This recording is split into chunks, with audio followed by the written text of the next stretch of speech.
does a man get a one-night stand? Repent and believe the gospel. You don't need no one-night stand. You need Jesus, man.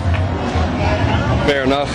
Paano daw makakakuha ang isang lalaki ng makaka one night stand? O ano ang dapat na gawing diskarte para makascore ng iwa one night stand? Yan, ganyan ang karamihan sa mga vlogger ngayon. Puro kabalastugan ang pinaggagawa at mga pinagtatatanong para lang makagawa ng ganyang klaseng content. At syempre, alam naman natin, pagdating sa mga kalalakihan ay patok na patok ang mga ganyang klaseng video. Lalo pa pagdating sa mga kalasuan, pero saan ka pagdating sa salita ng Diyos? Ay kakaunti ang mga manonood. Lalo pa dito sa ating bansa, napakarami ko nakikita na gumagawa ng ganyang klase ng content. For the views only daw, wala namang personalan. Pero hindi nila alam yung nagiging epekto nito. At marami sa mga kalalakihan ay nalululong sa mga ganitong klaseng panoorin. Tuwang-tuwa sa mga makamundong bagay at sa pita ng laman. Sa panahon natin ngayon, hindi na big deal ang ganyang usapin. Yung maka one night stand ka. At tingin pa ng iba dyan ay yan ay kapurihan sa kanyang sarili dahil na-try niya ang ganitong klaseng gawain. Tuwang-tuwa pa yan at ipagmamalaki pa yan sa kanyang mga kaibigan. At hindi lang to sa mga binata nangyayari,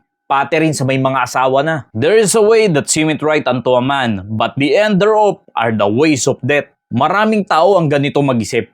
Kung saan ang ikaliligaya niya, ay wala siyang pakialam kahit ano pa ang ginagawa niya. Basta tingin niya ay nagiging maligaya siya dito at napapasaya siya neto at tingin niya ay okay ang ganitong gawain, ay pagpapatuloy niya to. Ganyan ang paningin ng mata ng tao. Sa tingin niya ay okay lang yung mga ganitong klaseng gawain. Pero sa mata ng Diyos, yan ay kasuklam-suklam. At hindi mo na namamalayan dahil ini-enjoy ka na ng sanlibutang ito, ay dadaling ka na niyan sa kamatayan. Hindi lang pisikal, mas higit pa, spiritual. Dahil wala na.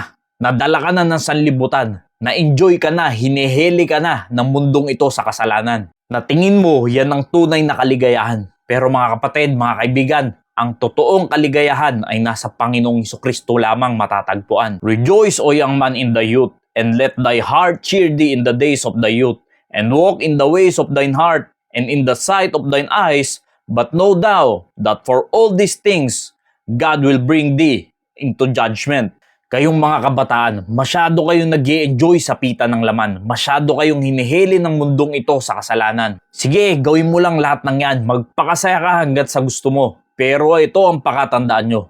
Isang araw, ang Diyos ay huhusga sa bawat isa sa atin. Hahatulan niya ang bawat isa sa atin. At kung sino man ang masumpungan na hindi sumampalataya sa Panginoong Jesucristo, ay yan ay mapupunta sa kapahamakan. Yes, nag-enjoy ka nga sa mundong ito. Ibinigay mo ang buong oras at araw at panahon mo sa mga walang kwentang bagay, pero sa tingin mo, ito ay yung maganda at makakapagpasaya sa'yo. Pero ito ang pakatandaan natin. Lahat ng yan ay pansamantala lang, walang permanente dito sa mundong ito. Mas permanente pa ang salita ng Diyos. Sabihin na natin, nagpaka-enjoy ka lang sa buong buhay mo at ikaw ay inabot lang ng 60 years old. Hanggang doon na lang yun, kaibigan. What more yung eternal? 60 years ka nag-enjoy pero eternally, ikaw ay mapupunta sa kapahamakan.